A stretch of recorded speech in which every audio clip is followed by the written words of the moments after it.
Bonjour, bienvenue. Profitez du contenu. Abonnez-vous et activez les notifications. Michel était assis à table avec les enfants quand il a entendu la fermeture éclair de la valise.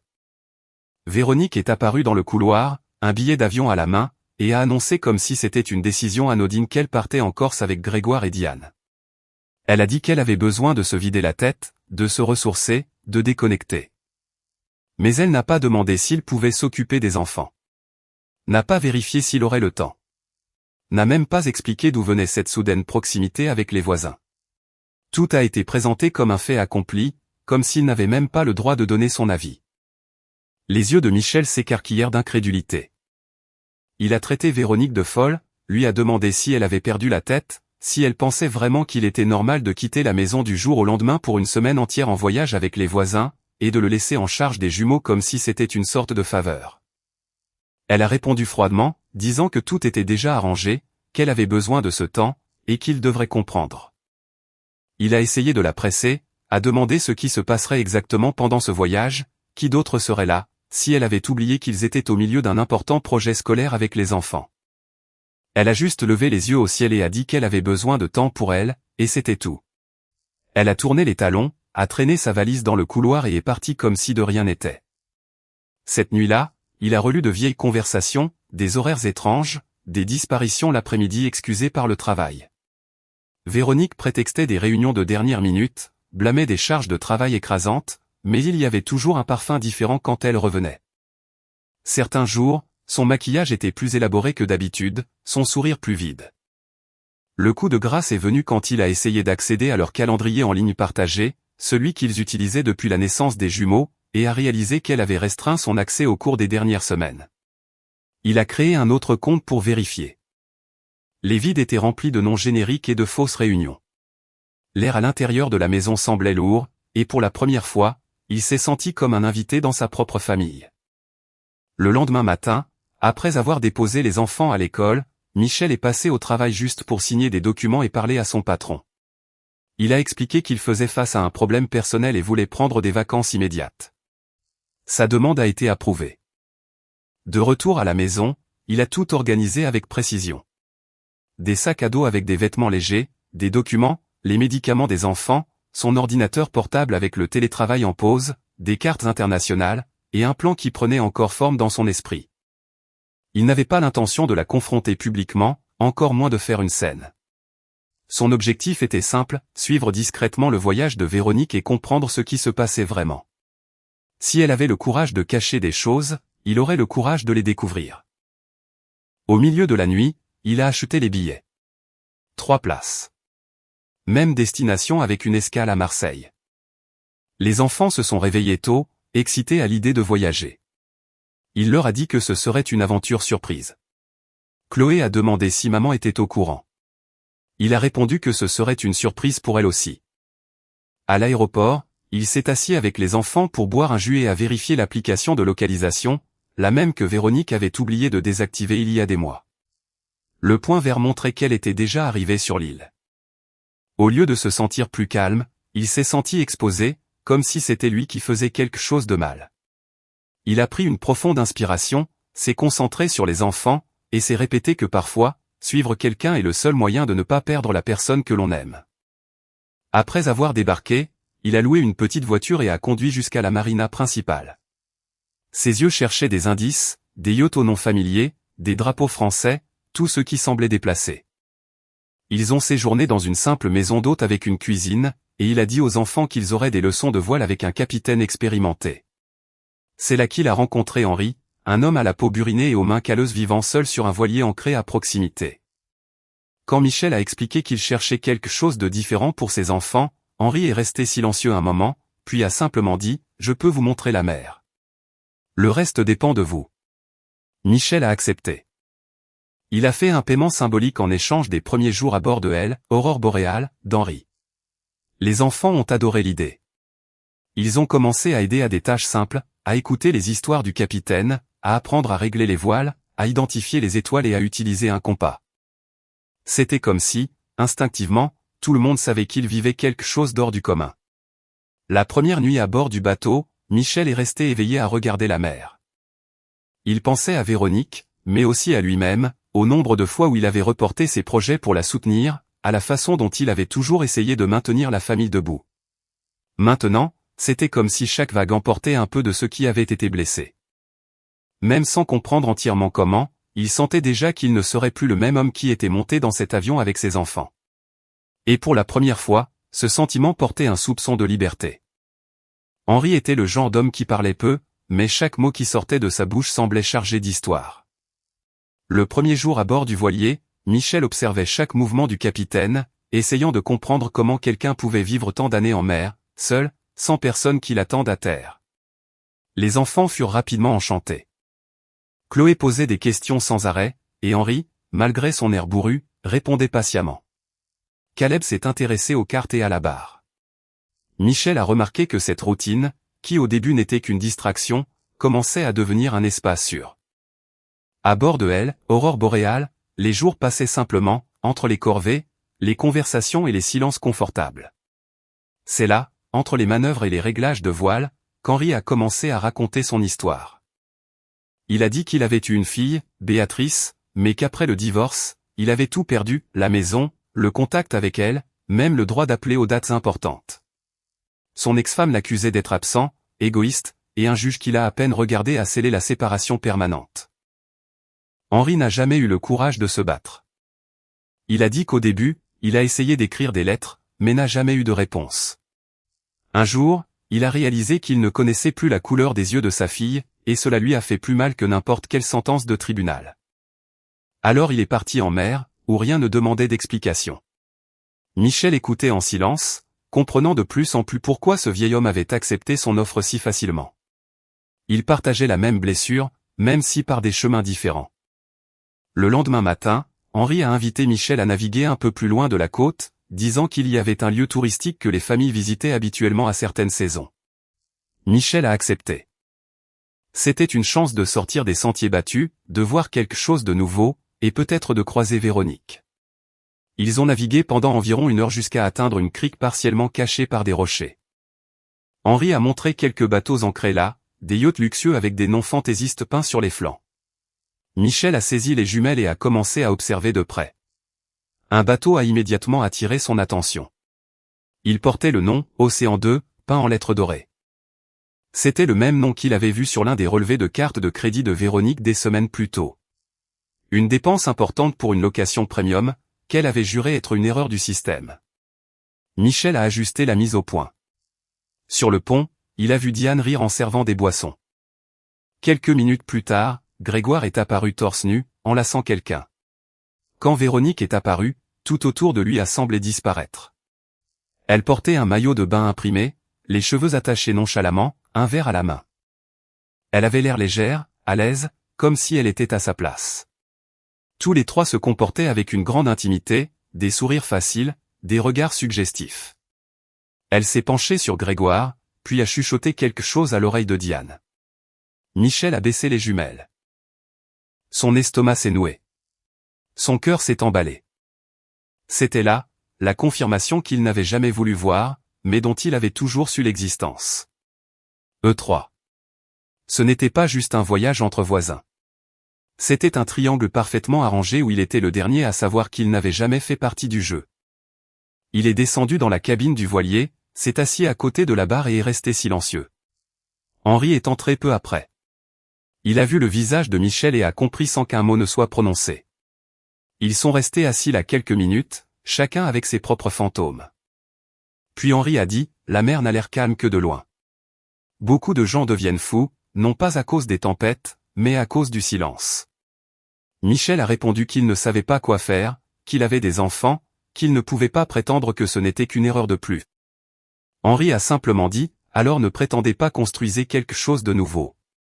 Cette nuit-là, après avoir couché les enfants dans la petite cabine partagée, Michel s'est enfermé quelques minutes dans le local de rangement du voilier. Il a sorti son téléphone connecté à un réseau instable et a ouvert le dossier des vidéos. Il est retourné au moment où il avait observé elle, Océan 2. Dans la vidéo, il avait enregistré chaque geste, chaque contact, chaque regard échangé. Ensuite, il a tout sauvegardé dans un dossier crypté et a programmé une sauvegarde automatique sur son email. Il ne savait pas encore pourquoi il faisait cela, mais il sentait que tôt ou tard, ses preuves compteraient. Les mots d'Henri ne le quittaient pas. C'était vrai. Le silence le tuait plus que n'importe quel cri. Il a pensé à la façon dont il s'était consacré à la famille, aux nuits où il était resté éveillé à s'occuper des enfants pendant que Véronique voyageait pour des événements d'entreprise. Il a pensé aux fois où il avait tenu bon pour qu'elle puisse avoir sa liberté. Comment il croyait que leur mariage pouvait encore être réparé. Maintenant, il comprenait que la réparation était une illusion qu'il avait maintenue seul. Plus tard, Henri est retourné à la cabine avec 2 tasses de café fort. Il en a tendu une à Michel et est resté là. Il a dit qu'il avait eu la chance de ramener sa fille avant ses 15 ans, mais qu'il avait hésité par orgueil. Et quand il a finalement décidé de la chercher, elle ne voulait plus rien avoir à faire avec lui. Il a dit que la mère ne pardonne pas à ceux qui retardent les décisions, que parfois il n'y a qu'une seule chance de tout changer. Michel a regardé le vieil homme et a ressenti un respect qu'il ne pouvait expliquer. Cet homme, avec toutes ses cicatrices, parlait du regret avec une telle franchise que cela ressemblait à un avertissement vivant. Ils ont fini leur café en silence. À ce moment, le plan qui se formait dans l'esprit de Michel a commencé à prendre une forme claire. Un plan sans retour possible, exigeant courage et froideur. Quelque chose de radical, mais nécessaire. Et cette fois, il n'hésiterait pas. Michel est resté éveillé toute la nuit, mais pour la première fois depuis longtemps, il ne se sentait pas perdu. Son esprit fonctionnait avec clarté, comme si une nouvelle force s'était éveillée en lui. À l'aube, il est descendu du voilier et s'est rendu dans un petit café de la marina. Il a commandé un café, s'est connecté au Wi-Fi public et a accédé au système bancaire. Il a étudié les chiffres calmement, les comptes joints, l'épargne des enfants, les investissements en actions, les réserves de retraite privées et un fonds d'urgence qu'ils avaient gardé. Véronique lui avait toujours laissé la gestion des finances, ce qui s'avérait maintenant être une erreur stratégique de sa part. En quelques heures, il a vidé tous les comptes qu'il pouvait, transférant les fonds sur des comptes protégés dans des paradis fiscaux, utilisant des mécanismes qu'il avait étudiés pendant des années par pure curiosité. N'imaginant jamais qu'il les utiliserait un jour pour se protéger de sa propre femme. Le dernier compte auquel il a accédé contenait un petit montant enregistré au nom des enfants. Michel n'y a pas touché. C'était à eux. Le reste, il l'a transféré en toute sécurité. Il a sauvegardé tous les reçus et les a envoyés à un email d'urgence crypté. Puis il a informé son avocat qu'il devait activer un protocole de sécurité familiale dont ils avaient discuté des années auparavant. La paranoïa de Michel en cas d'enlèvement ou de divorce contentieux. L'avocat a été surpris mais s'est exécuté. En quelques heures, tout ce qui était financier était sous son contrôle exclusif. Il l'a fait sans hésitation. Véronique pouvait avoir sa liberté, il aurait ses enfants. De retour sur le bateau, il a annoncé sa décision à Henri comme s'il partageait un secret de guerre. Henri n'a pas réagi avec surprise. Il a dit qu'il avait remarqué dès le premier jour que Michel n'était pas un homme ordinaire. Qu'il portait dans ses yeux un mélange d'épuisement et de conviction que seuls les vrais parents portent. Il a demandé si Michel était sûr de ce qu'il voulait faire. Michel a répondu qu'il ne s'agissait pas de vouloir, mais de devoir. L'idée était simple, partir avec les enfants et vivre en mouvement comme des nomades des mers. Leur apprendre le monde directement, sans école froide, sans jugements familiaux, sans la présence de quelqu'un qui a détruit leur foyer sans considérer les conséquences. Michel ne voulait pas seulement fuir. Il voulait reconstruire. En une semaine, ils ont quitté l'île. Le voilier est parti avec assez de provisions pour 2 mois, de nouvelles cartes marines, et une première destination, la Martinique. Les enfants étaient excités. Michel leur a dit qu'il prendrait une année sabbatique scolaire, quelque chose que beaucoup de parents faisaient avec de jeunes enfants lors de voyages éducatifs. Caleb a trouvé le nom intéressant. Chloé a commencé un journal. Les premiers jours, l'adaptation a été intense. Pas d'internet constant, pas de télévision, pas de voisins, pas d'école. Juste la mer, le bateau, et eux 4. Michel a créé une routine, leçon le matin, tâches nautiques l'après-midi, lecture et jeux le soir. Il utilisait des supports numériques hors ligne, des livres physiques et des vidéos téléchargées. Les enfants ont trouvé cela étrange au début, mais se sont adaptés rapidement. Ils se sentaient mis au défi et respectés en même temps.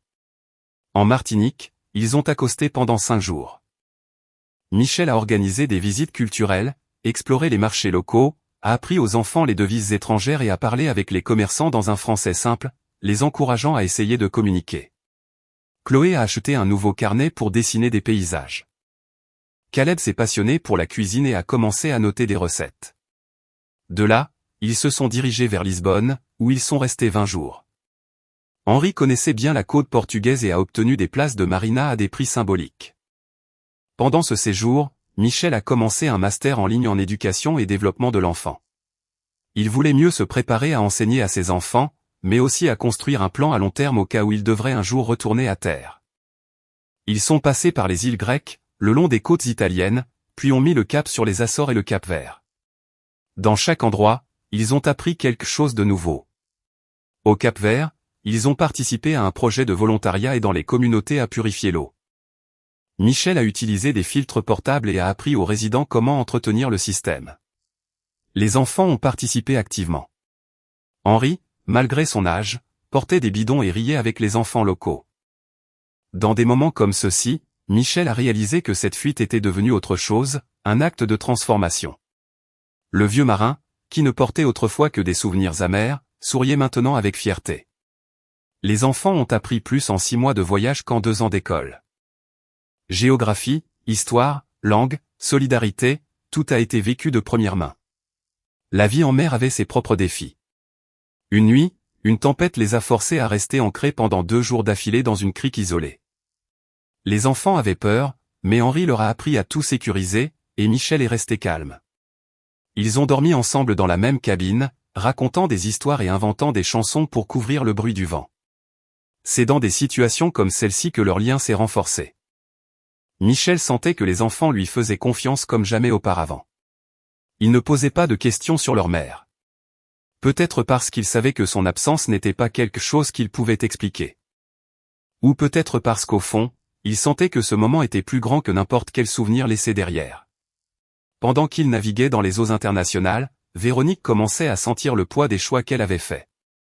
Quelques jours après son retour de Corse, en réalisant que la maison était vide et que Michel avait disparu avec les enfants, elle a paniqué et s'est précipitée à la banque. Elle a essayé d'accéder au compte joint mais a été informée qu'ils avaient tous été clôturés ou transférés par décision légale du titulaire principal sur la base d'un plan de protection familiale. Elle a contacté le comptable qui n'a pas non plus donné de réponse. Elle a commencé à appeler des amis communs, les parents de Michel, l'école des enfants. Les réponses étaient vagues ou inexistantes. Désespérée, elle a engagé un avocat et a porté plainte pour enlèvement parental, affirmant que son ex-mari avait fui le pays avec les enfants sans son consentement. Mais cela s'est retourné contre elle. Michel avait déjà anticipé cela, alléguant légalement un abandon affectif et physique de la part de sa femme, présentant des preuves claires que Véronique avait volontairement voyagé dans une autre région avec des amants. Laissant les enfants entièrement sous sa responsabilité pour une durée indéterminée. Il a fondé son dossier sur le Code civil français, notamment les articles concernant l'abandon du domicile conjugal et l'exercice de l'autorité parentale, argumentant que le juge aux affaires familiales pouvait lui accorder la garde temporaire.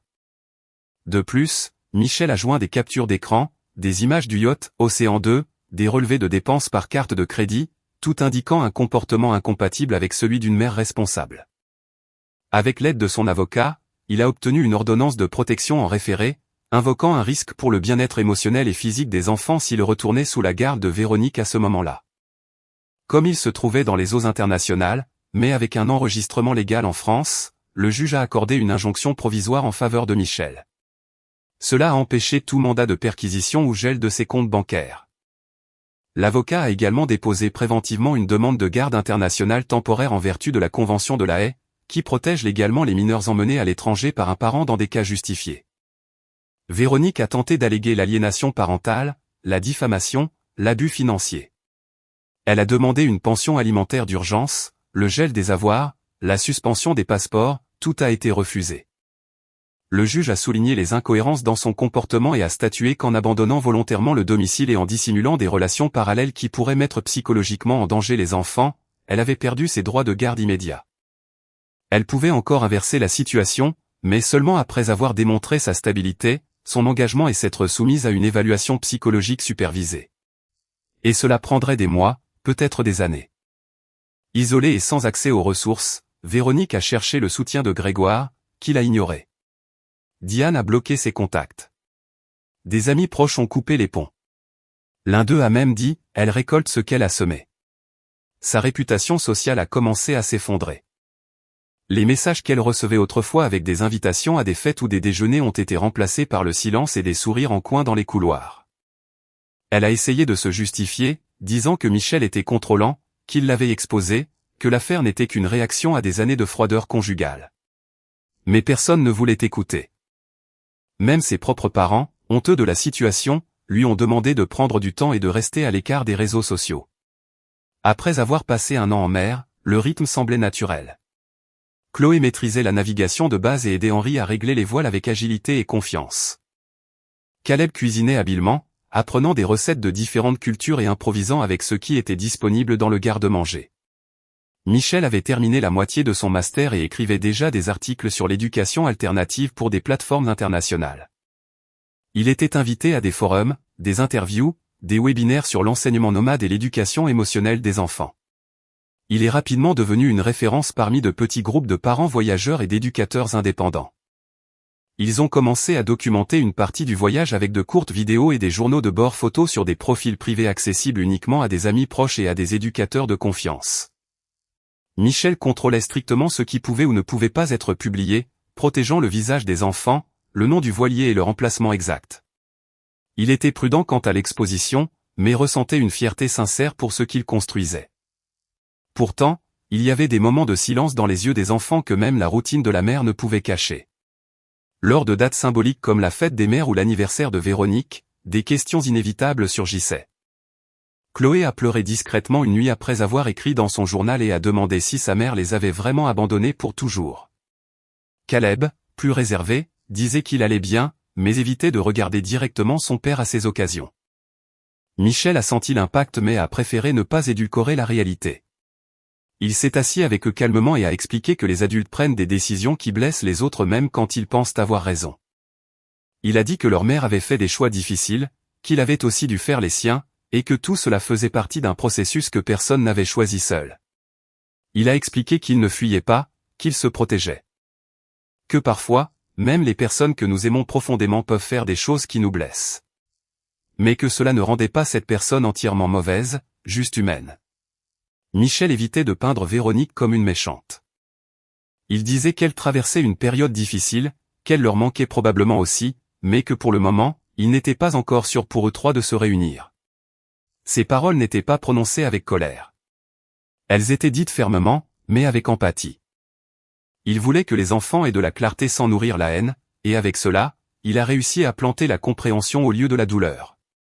Il a commencé à proposer de petits hommages symboliques les jours où le manque se faisait sentir. Il a suggéré d'écrire des lettres qui ne seraient pas envoyées ou de dessiner quelque chose qui leur rappelait de bons moments avec leur mère. Henri, malgré sa rudesse, soutenait tout cela en silence.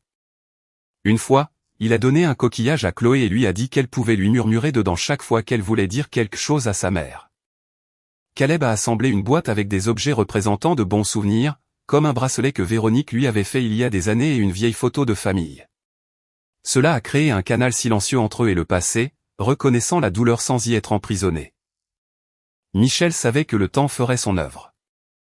Il ne voulait pas forcer l'oubli, juste construire une base émotionnelle solide pour que les enfants ne grandissent pas avec des lacunes affectives.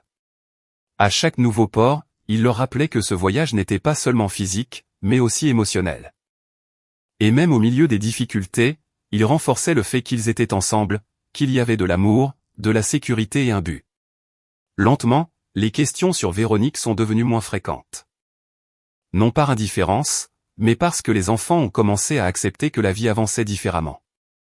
Leur lien avec leur père s'est approfondi, et avec Henri, il est devenu presque familial. Ils n'étaient plus une famille brisée essayant de survivre. Ils étaient une nouvelle famille en construction, avec des cicatrices, mais aussi avec des racines solides. Un après-midi, alors qu'ils étaient tous les quatre assis sur le pont à manger des fruits secs, Henri a dit que ce voyage lui avait sauvé la vie. Qu'avant de rencontrer Michel et les enfants, il attendait juste que le temps passe. Que maintenant, il se sentait faire partie de quelque chose de vraiment valable. Michel a dit qu'il ressentait la même chose. Les yeux d'Henri se sont embués, mais il a caché cela avec une blague. Et à ce moment, entre des mots simples, Michel a su qu'il avait fait le bon choix. Même si le monde entier jugeait ce qu'il faisait, il y avait de la vérité ici. Et là où il y a de la vérité, il y a la paix. Les retrouvailles avec Béatrice ont eu lieu dans une marina au Québec, presque par hasard, mais avec le poids de quelque chose de prédestiné. Henri avait reçu une lettre avec une adresse et une demande de visite. Il a hésité pendant des jours avant d'en parler à Michel, comme s'il avait peur de remuer des blessures qui s'étaient tues depuis trop longtemps. Il a dit que sa fille vivait à proximité, travaillait dans le conseil familial, et pourrait être disposée à le voir. Michel l'a encouragé sans le pousser.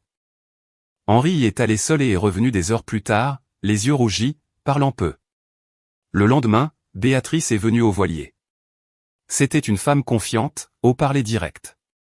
En voyant son père, elle a été émue, mais a gardé sa contenance.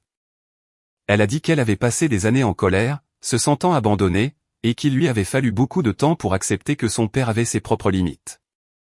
Elle a expliqué qu'elle comprenait maintenant qu'il y avait de la douleur des deux côtés, et que la séparation était aussi le résultat des choix de sa mère, qui n'avait jamais permis la réconciliation.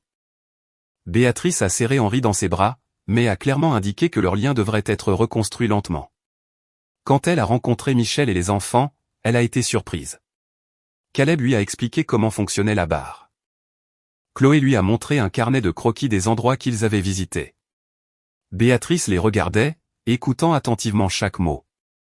Après quelques heures, elle a demandé à parler avec Michel. Ils se sont assis à l'extérieur du voilier. Béatrice a demandé s'il allait vraiment bien.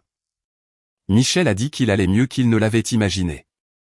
Elle l'a regardé dans les yeux et a demandé s'il était sûr que garder les enfants loin de leur mère était vraiment la voie la plus juste.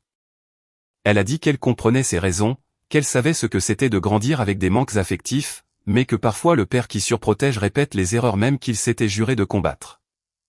Elle lui a dit qu'Henri, en s'éloignant, pensait épargner de la douleur à sa fille, alors qu'en réalité il l'a condamnée au vide. Michel a écouté en silence. C'était comme un coup de poing à l'estomac.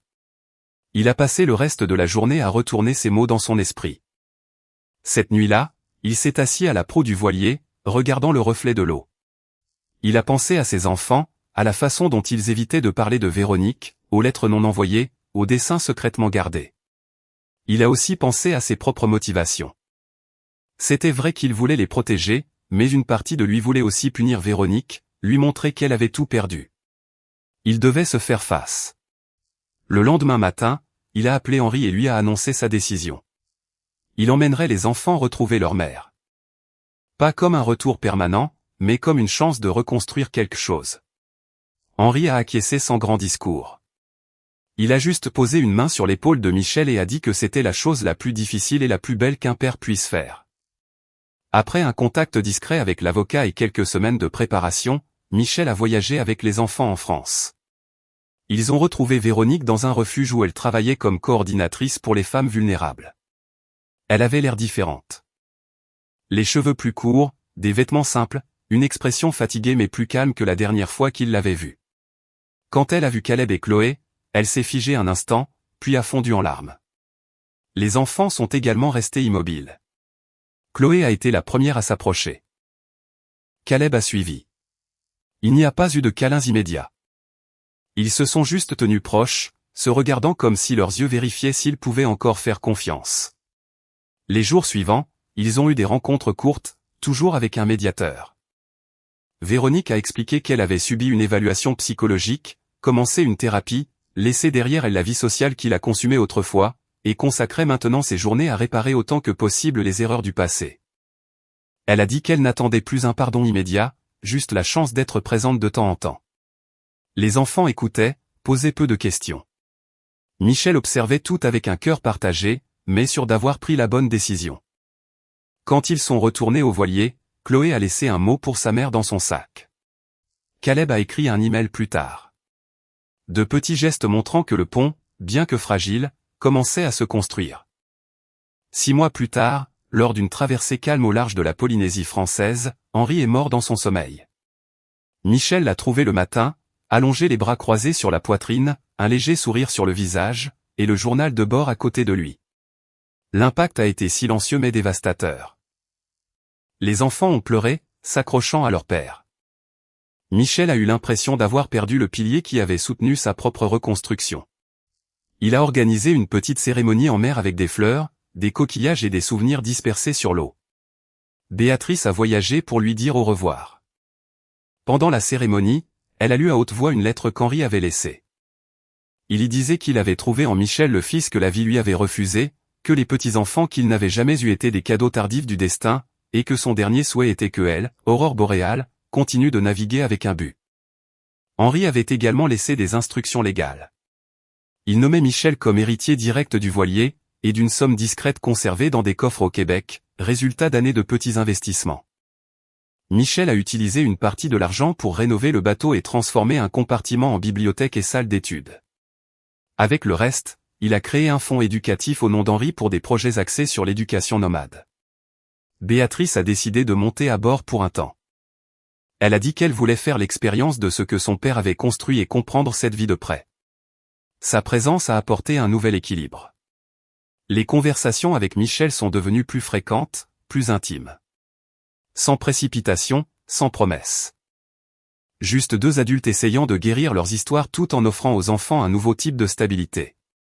Avec le temps, les sourires sont devenus plus naturels, les regards plus complices. Véronique a continué sa nouvelle vie. Elle n'a pas essayé de forcer à nouveau la réconciliation. Elle a laissé les enfants dicter le rythme. Michel a maintenu un contact occasionnel avec elle, partageant des nouvelles, des photos d'anniversaire, des bulletins scolaires, des étapes émotionnelles. Ils n'ont plus jamais discuté du passé. Cette partie avait été enterrée. Le présent se construisait sur ce qui pouvait encore être sauvé. Ancré dans une baie isolée en Polynésie, Michel regardait ses enfants jouer sur le sable avec d'autres enfants voyageurs. Béatrice lisait un livre à côté de lui.